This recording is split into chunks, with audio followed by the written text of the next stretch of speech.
chairs at this point. Right. Okay, welcome to the Archaeology Show. You need your microphone. Sorry. Hello. I've done this before. The live show? The live show. Yeah. And okay, so for anybody on Discord, thank you for joining us. For all of our live audience, thank you for joining us. This is the first time we've actually had a live audience ever. So, yeah. Yes, it is. So be kind. Yeah, be kind. Yeah. So here's the deal. Normally we do this show in 3 segments, and we cover news articles that are relevant to now. You know, we usually look at something within the last week or two, and we just talk about it from an archaeological perspective. This week we're covering Mexico prehistory because we're down here in sunny, beautiful Mexico. Yes. With all our friends. And the way this goes with the live show, just for anybody who's wanting to know this, we do have a camera facing out here, but actually none of this is going to be on YouTube or anything like that. It actually, for our members, our Discord is actually free, so anybody who joins on our Discord server can watch this for free anytime we have a live event with the Archaeology Podcast Network. And we're going to be doing live shows for all of our podcasts. We've got a bunch of different podcasts on the APN. Every month is going to be a new live recording. Yes. And we're going to be doing other live events and things like that too. So Yes. we're going to be putting that out on our socials. Instagram is ArcPodNet. All the places it's ArcPodNet for knowing where those live events come out. And real quick, tech moment. I had to leave the feed because it was too loud. Okay. So you're going to have to monitor comments on here. Okay. Okay, cool. And then also, this recording, which is why we're recording this and speaking into these microphones, Yes. will be available at arcpodnet.com/members. Incidentally, it's $7.99 a month or $76 a year to become a member of the APN, and that just helps us pay the fees and keep the lights on, basically. Doesn't really do a whole lot aside from that, but we do appreciate it. So, but all of our live events are available to members. Yes. So, okay. So if you guys got any questions, please just shout them out. Stop us. We don't know everything, No, we don't. but we know some things. We have. Based on what you said the other day. Well, you know, that's not what I tell her. We will Yeah. pretend like we know the answer. That's maybe. right. That's right. And then anybody on Discord, we're trying to monitor that while we Yeah. monitor this at the same time. So Yeah. please let me know if you've got any questions out there as well. Yep. All right. So. Yeah. Are you ready to launch in? Let's just do this. Okay, so we're all here in Mexico, and it's a beautiful country, and it has a rich and amazing prehistory. Yep. But what we're really all here for is Where do tacos come from? tacos. So we thought we would begin our little conversation, our talk here with the history of the taco, which is not what you would expect. Not what right? you'd expect. Yeah. And actually, I'm just gonna side chat this one because I love Cornish pasties. Uh-huh. And if you've ever had a Cornish pasty, I mean, they're kind of related to what is it like? Empanadas, similar to empanadas. Yeah. almost related to like pierogies even. Yeah. You know, but not really because you gotta like pierogies are not that easy to eat in your hand. It's like a shell stuffed with stuff. Stuffed with right? stuff. Yeah. It's Yeah. lots of Well, different things. Yeah. Cornish pasties, incidentally, everybody down here, you go up to Cottonwood or you go up to Jerome. There's a Cornish pasty place up in Jerome, Arizona. Best Cornish Fantastic pasties I've Cornish ever pasties. had. Yeah. Th- But Just go and try them. Yeah. They're amazing. and in Yeah. a month, we're gonna actually be in Cornwall in England, where the Cornish pasty was invented. So we I'm will hoping to certainly have try some 'em there. decent ones there. But anyway, those were invented for miners, coal miners, basically, so they could take handheld food into mines with them. Right? It was like basically a lunchbox. It was Yeah. all kinds of stuff inside of a pastry, so they could take. And Mm-hmm. Mexicans did the same thing, basically, silver mines back in the 18th century. Yep. And So there were pieces of paper wrapped around gunpowder that were inserted into holes carved in the rock face. That's what they used to blow up or whatever and get access to the silver. It was silver mining, right? yeah, and they we have tortillas that look a lot like this paper. Yeah. So we could put some stuff inside that and take it down into the mine and have a nice, quick, Yeah. easy lunch. So they Don't confuse the two. Do not confuse the two. But yeah, they got the idea from these papers that were wrapped around their explosive. So, and then they just started stuffing them with various things, and we have this amazing assortment of different foods and meats and stuff now today. But Yeah. that is how the taco started. That's basically it. Yeah. Yeah. Yeah. So All that silver mining too, just like a little bit more history, was basically it was instigated by the Spanish, I think, right? And it was a way for them to, just extract as much money out of this area as well. So a little bit of colonialism going on in that as well. So, Well, and it is it is a little bit crazy too, because honestly, a lot of us come down here and we're like, we need tacos because Mexico. Yeah. But like tacos were not really invented, by indigenous Mexicans necessarily, or because of them, because of colonialism. They certainly ate them, but it's because they were kind of being forced to work in the mines and, dig up all the riches that were getting sent back to Spain or used to build up the Spanish colonial areas of Mexico. So, and actually, we all know about tacos because of, I hate to say it, Taco Bell. What? No way. I'm serious. I didn't Seriously? put that. I didn't put that in the notes. I didn't put that in the notes, but it's not.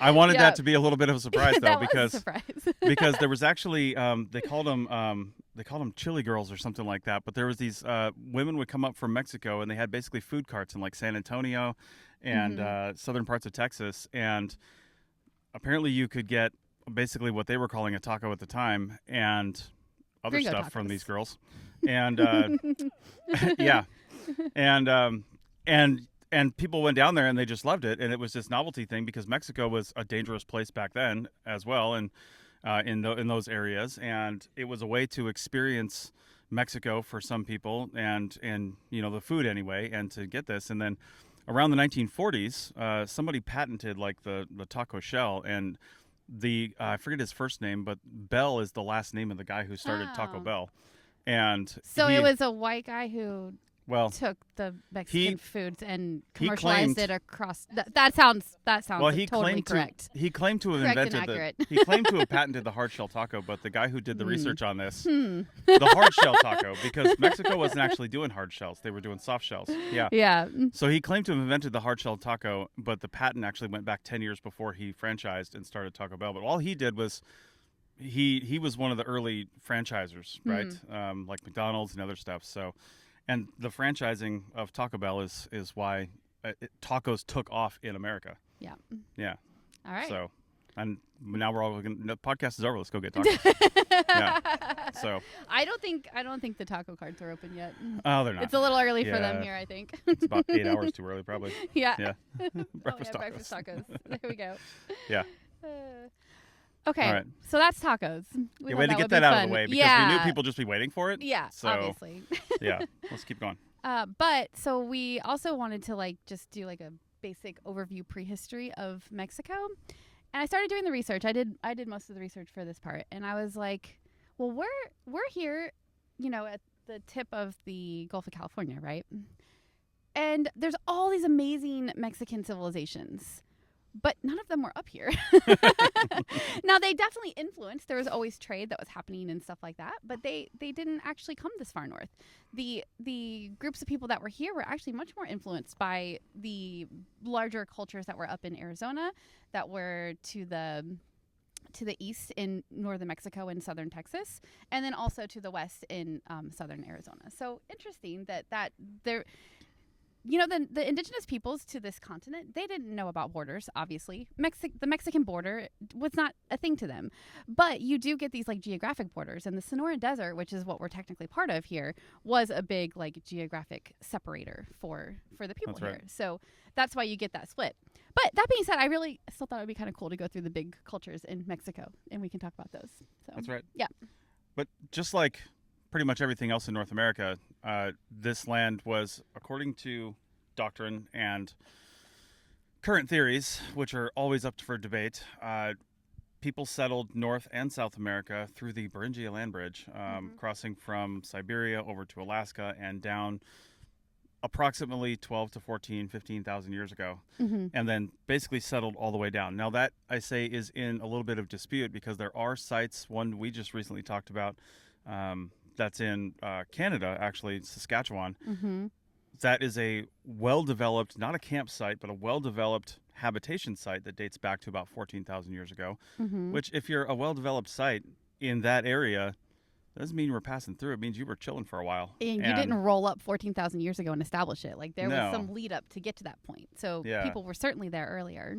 Yeah, anytime you've got something like that, it means they were there for a long time, had knowledge of the land, knew how to eat there, knew how to live there. Mm-hmm. You don't just show up and start a town, Yeah. right? Well, and then there's also the footprints New in Mexico. New Mexico and White Sands. I don't know if anybody's heard about that. We've talked about it a ton on the podcast because I think it's one of the coolest Paleo-Indian sites that has come up recently. And it's basically these footprints that they found. I guess they're fossilized? Yeah, they're fossilized, they're like technically. fossilized into the sand in White Sands National Park or Monument, whichever one it is. And they found like pollen pressed between the layers of the fossilized sand stuff that they can date to like 20 in the 20 to 24,000 years ago range, which is like way old, right? And that's not that far from here. Not to an indigenous group that was nomadic and moving around a lot. So you have to imagine that people were here probably further back in time than the standard has been in the past. So the question is, just to talk about that for briefly a second here, there isn't really a question, I don't think anymore, of were there multiple migrations into North and South America. It seems almost unequivocally there was. And could they have come by sea? Could they have come through following kelp down the coast, because all of North America was covered in ice for a long period of time, for almost 15,000 years. And could they have been doing it over the last possibly 100,000 years, right? Now, the big question is, though... That's a lot of years. That's maybe too many years. Maybe too many. But there were humans in Europe for 200,000 years. So it's not completely inconceivable, right? It's not. So the bigger question is, though, which one stuck? Yeah. Did people get to this half of the world and then not make it, die out, environmental reasons, things like that? Or did some of them make it through all this with small declining populations and then just kind of like barely hang on and then build back up? Or or what? There's always the question, and we are still filling in that picture of the peopling of the Americas, and it's the question that is constantly, like, researchers are constantly arguing over it. Like the footprints I was talking about, there are plenty of people who are like, nope, that's not real. It's not. They're not. They're not human. Some people say they're not human.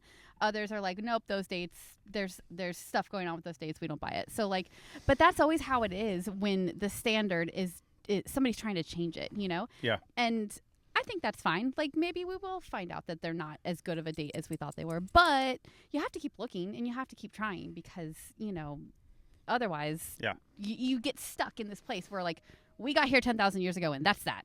Yeah. Full stop. It's just not the way it is anymore. Yeah. So not the accepted theories. More Mexico. Okay, back to Mexico, yeah. That being said, there is evidence for indigenous populations, 10,000 years ago plus in Mexico, like you would expect, probably even further back. Those super old groups were nomadic hunter-gatherers. They moved with the seasons. They were following game.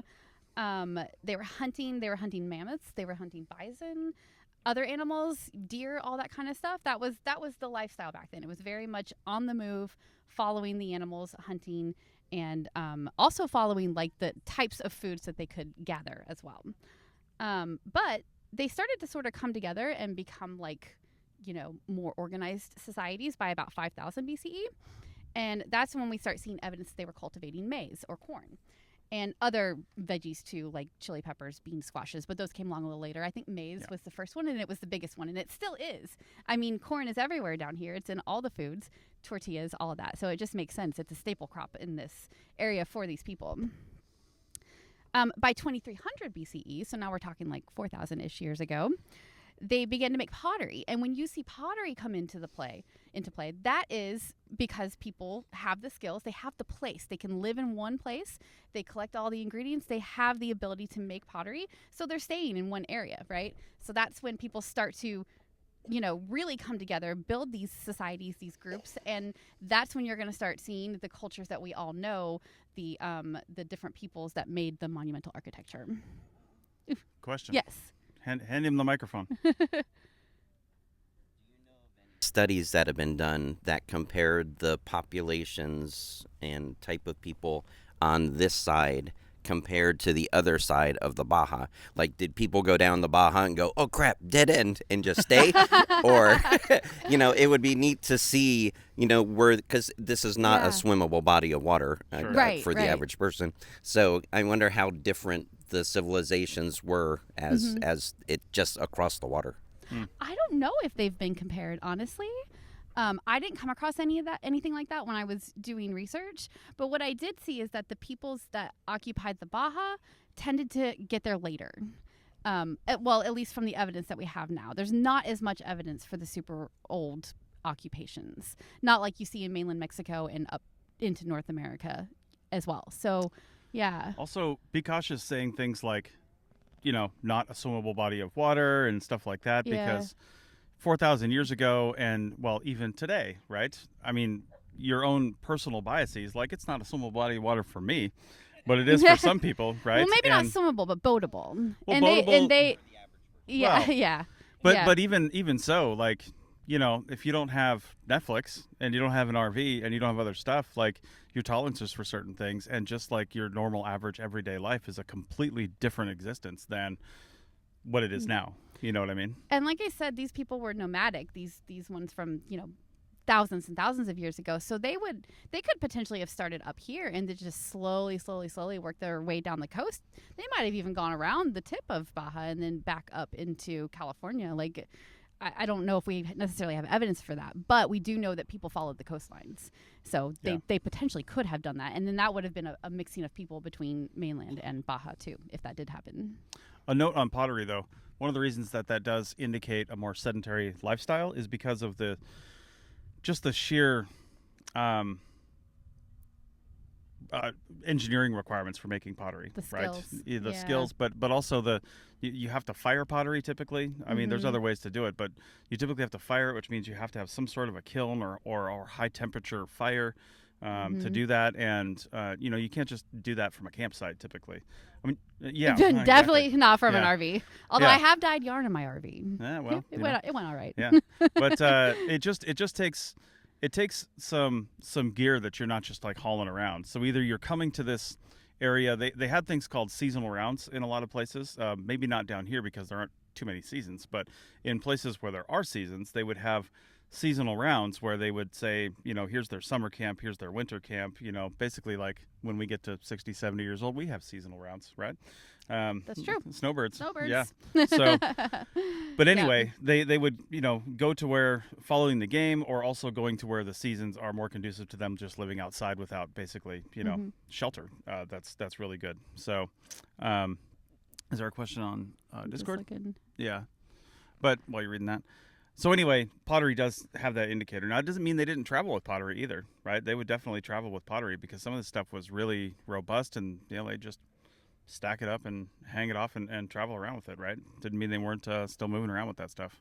Because we do find, broken bits of pottery and stuff like that sometimes, just like out in the desert when we've done survey up in Nevada, away from, say, a campsite or a settlement or something like that. So. Yeah, the comment on Discord is studies on shared iconography in Lower Pecos rock art and Aztec creation stuff. It's hard to see the screen because of the sun. Starting to present the idea of tracking the evolution of a common ideological universe going into or coming from Central America. And that's something I have to talk about when we get to the archaeology of Puerto Peñasco in the area that we're in right now. Yeah. But yeah, there definitely is like shared knowledge, shared resources, shared information that you can track from Central America all the way up into North America. So the people might have been geographically separated, but they were still making contact with each other. Yeah. Okay, so let's blitz through the great cultures of Mexico real quick. This is going to be so fast. It won't be all of them, but it will be some of the big ones. And maybe like if you're ever exploring in mainland Mexico, these are the types of places that you might want to go and see or figure out what the big sites are and go and see them. So generally speaking, the oldest culture that was doing the monumental stuff is the Olmecs. And they were on the Gulf Coast near Veracruz from approximately 1200 BCE to 600 BCE. And they are the ones that are known for those big stone heads. So when you see those are the Olmecs, and they are also the oldest. From there's kind of a power vacuum once they sort of declined, and we get two that rise up in their place. That's the Teotihuacan, which are right outside of Mexico City, and they flourished from 300 BCE to around 700 CE, and that's that big, huge complex with like the Avenue of the Dead, I think it's called, and then the big Temple of the Sun and the Temple of the Moon and all, like the huge city complex that's right outside of Mexico City. Always wanted to go there. That's definitely on my bucket list to go and check it out. Looks so cool. cool. We'll see that one go to the next Formula One race there. Sure. It's the largest pre-Columbian city in the Americas with the population estimates. I saw up to 200,000 people at the height. Like, that's huge. For comparison, they said that Florence in Italy at the same time only had 100,000 people. So a lot of people like to sort of not downplay the cities in the Americas because they weren't as technologically advanced as what was going on in Europe, but they were still huge and they still had tons of people, you know? So it's just the places are just so cool and they should not be forgotten. Real quick, that reminds me, we've done a couple episodes. We need to get back to this because we've done a couple episodes because I'm fascinated by that concept of what was happening in one part of the world and what was happening in another part of the world, right? And we call it timelines episodes. So I pick what I call an anchor event that everybody knows. It's like, you know, oh, okay, so I don't know. Well, Teotihuacan would be a great one. Teotihuacan would be a great one, yeah. And I don't think we've done them, but no. Yeah, that was about 2,000 years ago. So it's like what's going on in other places around the world at the same time. Yeah, and places that you might not even be thinking about, right? Yeah. Because I what's like happening in China when Teotihuacan is at its height? I don't know. That would be such a cool thing to find out. Yeah, exactly. What's happening in Africa? What's happening in Australia? Yeah, exactly. You know? That's the kind of stuff we like to learn. Yeah, I like those kinds of things. Okay, so simultaneously, and maybe perhaps a little bit after Teotihuacan, the Mayans are also thriving in southern Mexico, particularly in the Yucatan Peninsula. And they were from about 250 BCE to 900 CE, which doesn't seem as long as it should be because they're such a iconic, I don't know, group of people that everybody's heard of, and their calendar and their language and everything is still like part of Mexican culture today. And there are people who still have Mayan descent today, but really the height of their civilization was, you know, less than 1,000 years. And the thing is that and this is where archaeology is kind of crazy sometimes. Like, people always say, oh, it goes from this year to this year, and then they were gone. They weren't gone. Hi. Never are the people gone. They don't go anywhere. They just get, you know, absorbed into a new ruling power, or maybe there's just fewer of them. Maybe the resources are less and there's just less people, so therefore they have less power. You know, like, there's a lot of reasons, but the people don't go anywhere, and they contribute their brains and their ideas to the future people that come into the area. So I hate the word collapse. I even kind of hate the word decline, although decline is kind of accurate, I suppose. Well, sometimes they culturally decline in one area but advance in another, right? So archaeologically speaking, they are gone from the archaeological record in one sense but advance in another sense, right? Exactly. Yeah. So yes, keep that in mind. People are still around.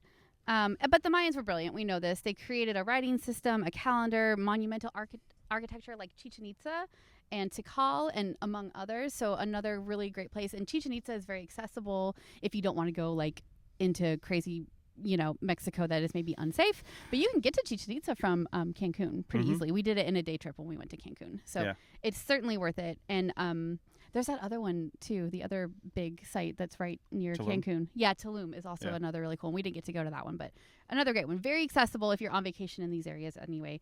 I always like to encourage the nerdy trips when you're on vacation. Take a day off of, you know, partying and go see the nerdy stuff. That's what we do anyway. Okay, so with the decline of Teotihuacan in the Mexico City area, that was around 700 CE, the Toltecs emerged in central Mexico. They would be the next great culture. And these guys were cool. They do have their sites, their monumental architecture and all that. But the main thing they did that was really awesome was that they established trade routes all the way north and south. And that was kind of what one of the people in the Discord server was saying, is that these people were in communication with each other. And there's a lot of turquoise, I guess, in the like central Mexico area. And they were trading it all the way up into Chaco Canyon, which is in New Mexico. At Pueblo Bonito, you can see turquoise it's very easy to source those types of minerals, and they can see that it came from central Mexico. Yeah. So those people were talking to each other, and they were trading, and they were sharing knowledge and goods and resources and stuff between them. So they did all have influence on each other, even if they weren't, you know, part of the same culture. Right. Okay, and then finally the last one we'll just touch on quickly is the Aztecs. Of course, you have to talk about the Aztecs. They were the last great power here before the Spanish came. And they did rise to power in central Mexico, also in the Mexico City area, around 1300. And they were another interesting group because they were all about money. They were all about the economics. They just wanted to be the richest empire they possibly could. They conquered everybody around them that they could, but they didn't necessarily squash those people out. They wanted them to continue thriving and making money, so then they could tax them and take that money. So that's how the Aztecs operated, and that's what they were doing when the Spanish arrived. And then the Spanish just sort of like hooked into that system and continued with the taking of all the money. The Aztecs were like, we have tremendous laws. We we want you guys to just flourish, and but we're gonna take all your stuff. Okay, yeah. Their capital was Tenochtitlan, which is present-day Mexico City. Mexico City is basically right on top of it. So yeah, they were super rich by the time the Spanish arrived. It took the Spanish 2 years to squash them, decimated them, and all of those riches started getting funneled back to the Spanish Empire. And like we talked about with tacos, they continued to extract all those riches up until, like, I didn't go into all the history of the Mexican Revolution and everything, but there's been multiple revolutions in Mexico until they were finally independent, gained their independence in the 1800s sometime. So, yeah. Yay, colonialism. No. I don't mean that. That's jokes. So, yeah, that's, like, your blitz history of, like, all the big, cultures of Mexico. There's many other small ones, and they all have, like, really distinct and interesting flavors that they contributed to, what Mexico is today. So it's really cool. There's so many cool sights to see in this country. Like, I love coming here to Puerto Peñasco, but I want to, like, I don't know, I just want to go into Mexico and see all the cool things. So, yeah, continuing on here. Well, any questions? That was any like questions? A blitz, like, here are all of the things in order. Anything else here? Go see them all. I want to see the big heads too. The colossal heads. That would be awesome. That's right. Yeah. A lot of big heads here. All right. So, all right. So, some wouldn't they like to know? All right. I wore the wrong sunglasses. Yeah, you did. I can hear your notifications hold on a coming second. through your sunglasses. Hey, Meta, pause notifications. I mean, all the people leaving these messages in this group are sitting here. All right. So now let's talk about this area a little bit more. Something to remember while there were people living here, which, I don't know, when you read these notes and you think about this stuff, archaeologists and geologists like to write in terms that make it seem like people were watching this happen, but they weren't. But the Gulf of California here was, and a lot of bodies of water, the coastlines of North America, to some extent the coastlines of South America, were in pretty huge flux, but over the course of thousands of years because of the melting glaciers, right? As the glaciers covering much of Canada and down into the northern United States were melting, that water had to go somewhere, and it was going right back into the sea and filling it up. Which is super interesting because we don't really see evidence of people here until the Gulf settles down, like around 6,000 years ago. But they were probably here. It's just that they're underwater now. Like that evidence of the people that were here doing stuff maybe 10,000 years ago, who knows? It's underwater. So, I mean, there could be evidence if some underwater archaeologists wanted to go hunting for it, but like without knowing where to go and what to look for, like I feel like that would be a big task right there. Yeah, incidentally, it's really cool. Underwater archaeology is a fascinating discipline. If you're into, but you got to get into not only scuba, but you got to also get into archaeology, and it's expensive because it's very expensive. You got to be able to go down and draw and things like that, and you can only go down for so long, as these guys know. Yeah. And only so many times a day as well, right? Yeah. That's why it's such an expensive endeavor to do. Yeah. But the cool thing is, in certain places, like, sure, there's shipwrecks. I just did an interview that's coming out Monday with this lady that worked with, just side chat here, Diving with a Purpose, which, fascinating story. Diving with a Purpose, they do other stuff, but for the last 20 years or so, they've been specifically interested in diving shipwrecks for slave ships that went down. Mm-hmm. Over 1.8 million slaves died in transit. Wow. That's just died in transit. Yeah. So it's crazy. Check that out Monday. But anyway, Diving. The cool thing about finding sites, though, shipwrecks are hard to find unless they're well documented, and some of those are because there was money involved. But shipwrecks are hard to find. But other sites, when you're talking about these kinds of sites, they're actually kind of easy to find sometimes. Some of them are, because if you look at water outflows like rivers and stuff, people like to camp along rivers. Yeah. And you can see where ancient river channels are even under the water today, right? And you look around the Gulf of Mexico, and you can see like all around like Florida, Alabama, Louisiana, where current rivers are coming out, people are actually doing active studies, because when the Gulf of Mexico was a lot smaller and those rivers continued further out, there are sites that they've found, Paleo-Indian sites dating back 14,000 years under the water, still there. And also under San Francisco Bay. That didn't used to be a bay. That was a meadow. And there were people living there. Yep. Yeah, it's crazy. Yeah, I mean, water's a resource, right, that people need. And so they would congregate near it, and water lines change. So that's how that happens. But it's particularly cool in this area, though, because let me find my note here. Well, just let me get into it. So in 1997, a group of Mexican and American researchers called the Puerto Peñasco Archaeology and Paleo Environment Project, they worked together to document over 60 shell middens. Now, shell midden, you might wonder, is basically a trash pit. And archaeologists love trash pits. So basically people would show up to the coast, or they lived here. We'll get to why we're not super sure about that in a second. But they were obviously partaking of the marine resources that were here, and shells, when you think about it, you produce a lot of shell when you are partaking of those resources, and then they just would get piled up and become a big old trash pit. And they usually put them in one space, obviously away from wherever they were camping or living, and that's how you end up with these shell middens. And they would also be full of other trash too that they're getting rid of: broken pottery, broken projectile points or arrowheads, and the flakes that are created when you make a projectile point, that's also trash, right? So all that would be found together in this shell midden. So that's what they were finding.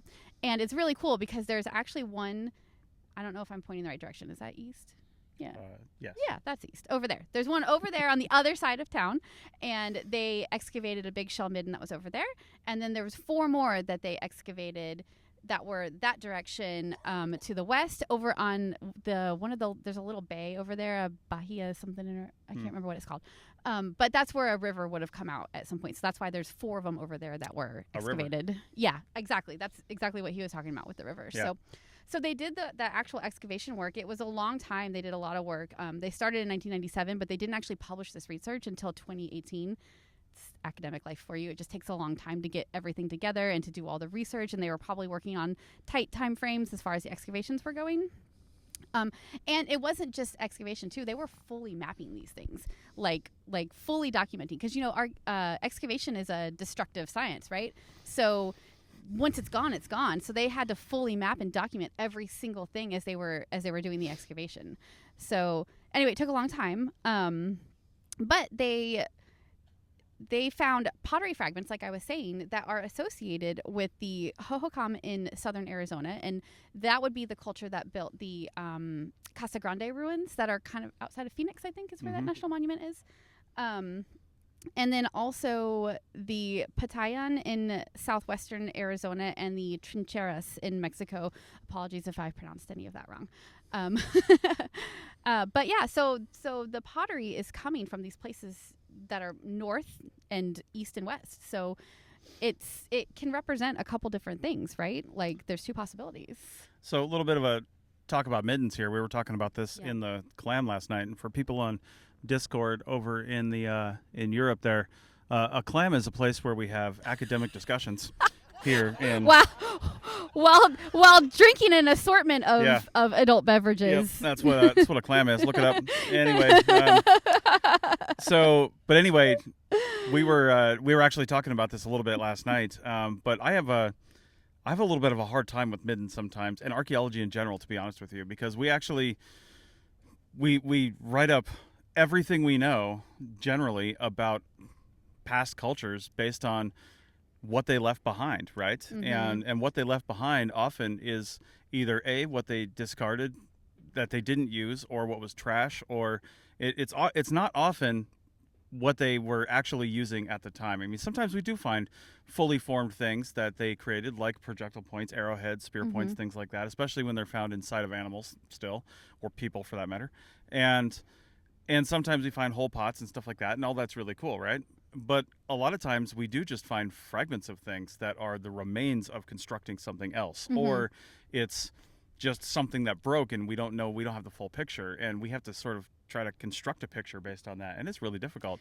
It is, and you're always being influenced by your modern biases too, because you might see one thing and think, well, this is how I would use it, or this is what I would do with it, but that doesn't necessarily mean that the people that created that thing would have used it that way. So it's really hard to take your own biases out of it, and it's why the world of archaeology has been evolving. This is a much bigger topic that we do not need to go into, but like for the last 100 years, the interpretations of archaeology have been evolving to remove bias as much as possible, although it does still sneak in there, I'm sure. Oh yeah, all the time.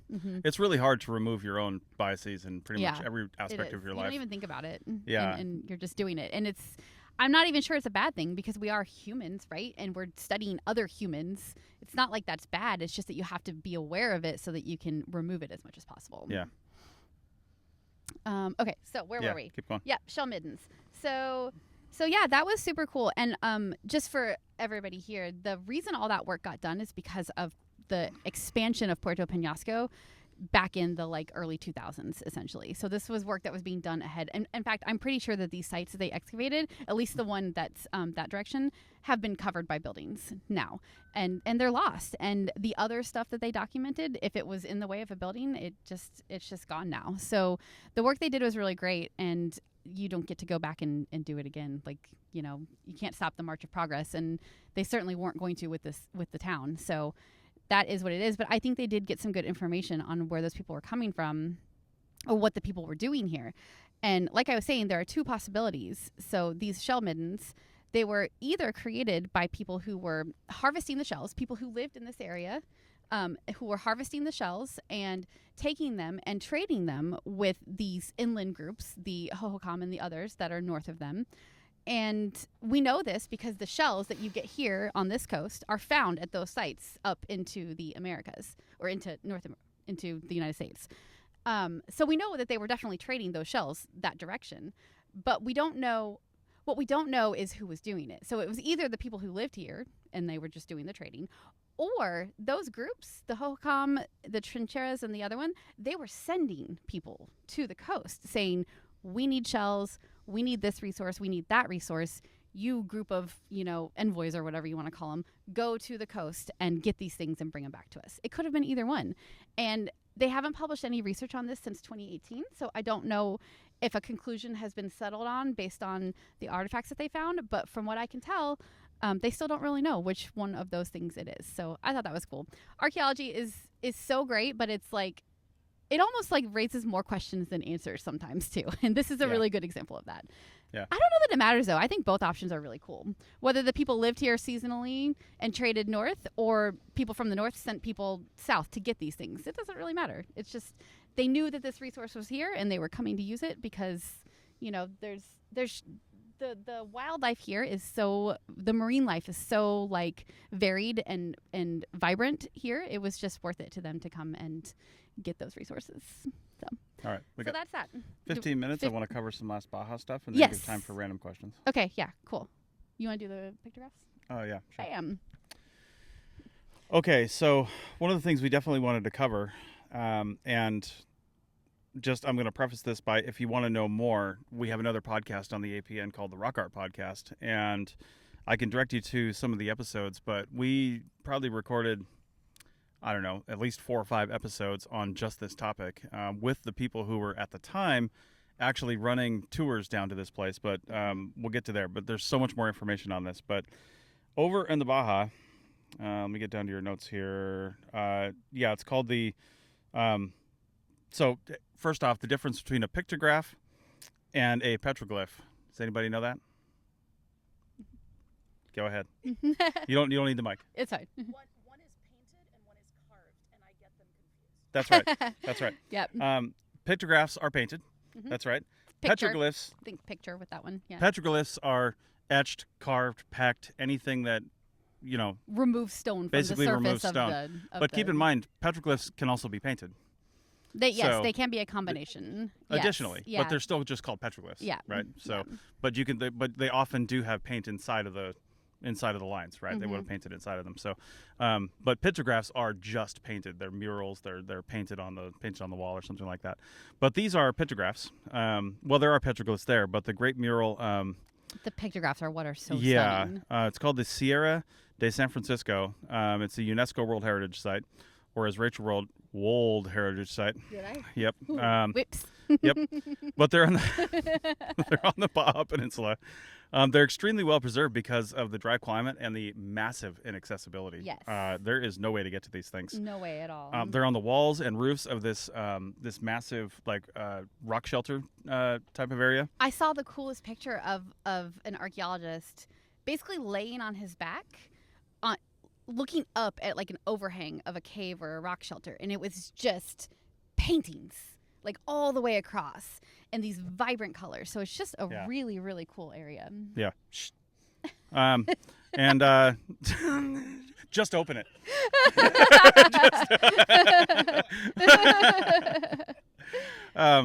They're brightly painted in red, black, white, and yellow. Seriously, if you've got a phone and you want to look it up, Sierra de San Francisco. That's the larger area, and there's a bunch of sites just within that. Rock paintings Yeah. on the Baja. It's super cool. Yeah. Google it right now. There are human figures. They can be small or life size. There's animals that represent deer, mountain sheep, rabbits, birds, fish. Incidentally, it's almost impossible to date rock art. Yeah. It's easier to date pictographs because some of the pigments can actually be dated because they're organic. Mm-hmm. But one of the ways you can actually date rock art is by the animals represented. Because if those animals are extinct now, and you know when they went extinct, you're like, well, the rock art has to date to at least then. Yeah. Or there's cultural knowledge, and they were painting that, but chances are they weren't. Yeah. Chances are they were painting something they saw, right? So if they're painting something they saw and it no longer exists, It's got to be at least it's got to be at least that so old. old. Right. Yeah. So, like, you get into rock art, especially in like the Southwest and things like that are painting people on cavalry horses and soldiers and things like that, and you're like, okay, well, we know when they made those. Mm-hmm. So, or at least we hope. And then there's of course aliens and spaceships. It's all crazy. Oh God. Like, when did that happen? No. No, that's not true. No. Yeah. Someday you'll have this podcast without talking about aliens. That day is not today. That day is not today. Many of the animals also have arrows sticking out of them because a lot of rock art was used as what some people just generically refer to as like hunting magic. So it's like trying to call into existence the hunt that you want to happen, sort of thing. But like we said here, pictographs are hard to date. But in this case, there was a wooden peg found in a crevice down there, and that dated from, because you can date wood generally. Date wood, yeah. And that was dated from 530 plus or minus 80 years, or sometime between 1352 and 1512. Yeah. But that doesn't That's necessarily not- mean when the paintings were made. No, that's not super long ago, but Yeah. and also they know that there are Spanish there were Spanish people there. So Yeah. conquistadors and various other guys were Right. there. They So pretty much made it everywhere here. yeah, they did. So it could have been from them. That's the thing is, so we do this thing called relative dating, right? When you can't date the thing itself, which rock, although there are methods that are coming along with rock too, but relative dating is you date the things around it. But the problem with rock art is that they're not like fixed to the rock art. So yes, there's a wooden peg there, but you don't know when that wooden peg Yeah. got there. There might be arrowheads, projectile points, there could be pottery, all that could be there, but you don't know if the people that painted it put that pottery there or if it was somebody 100 years later or 1,000 years later. So that's the hard part with dating this stuff, and you really just have to go with the most accurate way you can. Somebody put a picture up on Discord from there. Yeah. pretty Honestly, great. I have some pictures on my computer which I can show everybody here once we're done recording. We'll post some stuff in the Mexico chat. Yeah, they're stunning. I don't think we've ever Yeah. seen rock art like this anywhere else that I we've don't know. been. We've seen some pretty cool rock art. We but still. have, but the colors are amazing, and Yeah. they do red and black, white and yellow, and like for some reason the human figures that are like 8 feet tall, they're much larger than human size, and they would split them down the middle. Are they? Stop it. they would split them down the middle, and half of them would be red, and the other half would be black. And it's like, what could that possibly mean? Yeah. Who knows? I don't know. And with and then with animals, they would split them horizontally, and one half would be red, and the other half would be black. What does that mean? I don't know, but it's so cool, and they're really, really beautiful to look at. So, yeah. Incidentally, some cool things I learned co-hosting sometimes and definitely producing the Rock Art podcast is when you see animals in rock art, not all animals, because not all animals present this way, but the host of the Rock Art podcast has done a lot of work in the what's called the Coso Range up in California. Yeah, the Mojave sort of 395 area, Ridgecrest, that area. And Coso sheep are heavily represented in the Coso Range. And anytime they show the sheep with their tails up, it means they're basically hot and heavy and ready to play, right? They fertile. They fertile, yeah. And that just is a sign of fertility for the sheep. Mm-hmm. And when they show them with their tails down, it's a sign of non-fertility. And they're often represented with other signs of fertility. And if you look at the whole picture of a rock art panel, you look at everything that's represented, and you can start to do some sorts of interpretations. But again, it's really, really, really difficult because you're putting your modern biases and interpretations on these things, and you don't know what was in these people's heads. You don't know what they were literally smoking before they did these drawings. And It's true. You don't know. Well, and there is evidence of various different mind-altering, drugs, and they might have been doing that before they do the paintings. So, yeah, it's So, cool. All right.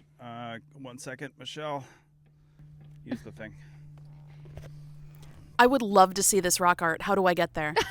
Okay, so on the podcast, with much difficulty. I don't know if you saw this in your research, but on the podcast, and the last one we did was a few years ago with the person who ran the company, and I can't remember, it was called like Baja Mules. Baja Adventures. Baja Adventures or something like that, yeah.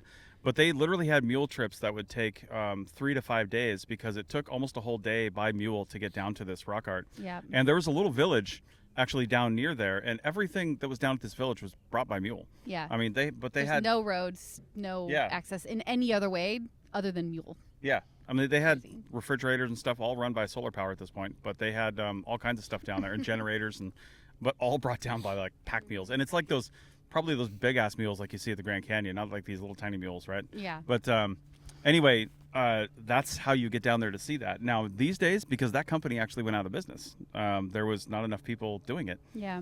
And it was very expensive. That's the other thing. It's very difficult to get there, and then joining one of these expeditions was like many thousands of dollars to do this. So it's just a lot. Well, they covered everything. They'd pick you up in I don't know, the airport near Tijuana or something? No, down in Cabo. Oh, down in Cabo. Yeah. And then drive you up there, and they'd cover all your food and expenses and all that stuff. And But the pictures I've seen of these different places that you would get to go visit if you can finally get into this, mountainous area are stunning. Like, you really would want to just spend a week like wandering around and checking out. No, they're way further south than that. Like way further south. Keep going south. But yeah, they're just so stunning, and like I feel like you could just, that one picture really got me of the guy like laying on his back just observing, and like I would want to just do that for hours, because the more you look at it, the more you see too, and like there's animals and layers and layers of animals, and then like humans on top of the animals, and there's some speculation that maybe that represents like dominance, like human dominance over the animals, and like your brain just starts like spiraling while you're looking at these things. And I think that's the fun of archaeology for me. I would never like say that that's 100% what these things mean, but just like letting your brain just like roll through the possibilities and dream and think about what they were thinking and dreaming about is just really fun. And it's this connection with people of the past that is hard to get in many ways today. So yeah, I love that. All right. Any other questions or questions about anything? Do you know why it's called Puerto Peñasco? Oh, did we find that? Do we know why it's called Puerto Peñasco? Well, Puerto aside means from being Rocky Point. Or no, Puerto means door, doesn't it? Yeah. Or port. Yeah. No, I don't know. Okay. I think Peñasco does mean it means like Well, I'm not going to speculate. I don't know.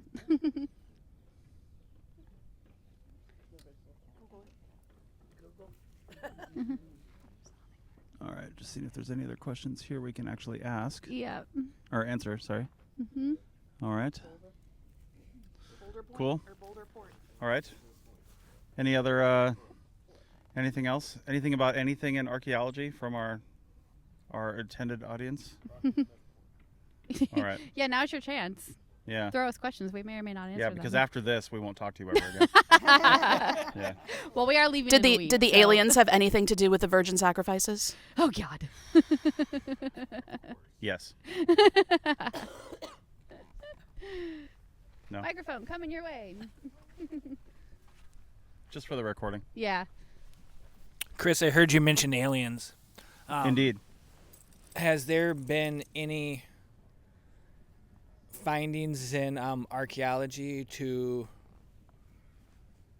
substantiate claims Of aliens. of aliens? So for Discord, has there been any findings in archaeology to substantiate claims of aliens? I'm going to go ahead and say no. No. Now, I have another comment on that.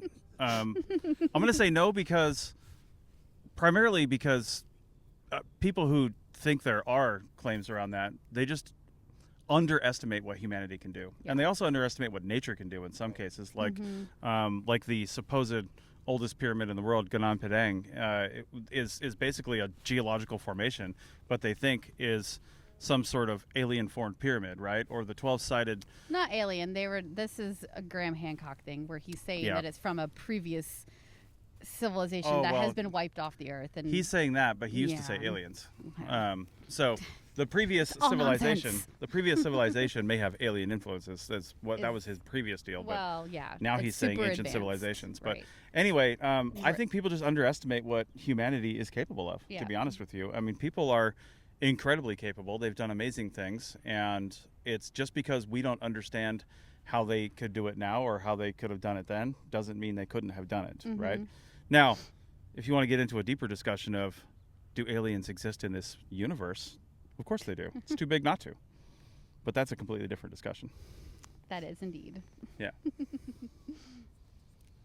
Any Could they other- ever get here? I don't know. Probably not because of physics. But yeah. Any other questions? All right. Cool. We're not going to talk about archaeology ever again. So All right. That's it. Lost your chance. we're done. Well, hey, thanks everybody for showing up. This was amazing. I didn't Yes. expect this kind of crowd. This is awesome. Woo! Let me pan around the crowd here because this is great. This is the biggest Woo! audience we've ever had. Yeah, I think so. Yeah. This is the only audience. That's what I'm saying. It clocks in at the biggest. Yeah. So, all right. I'm going to turn off the recording. Bye to everybody.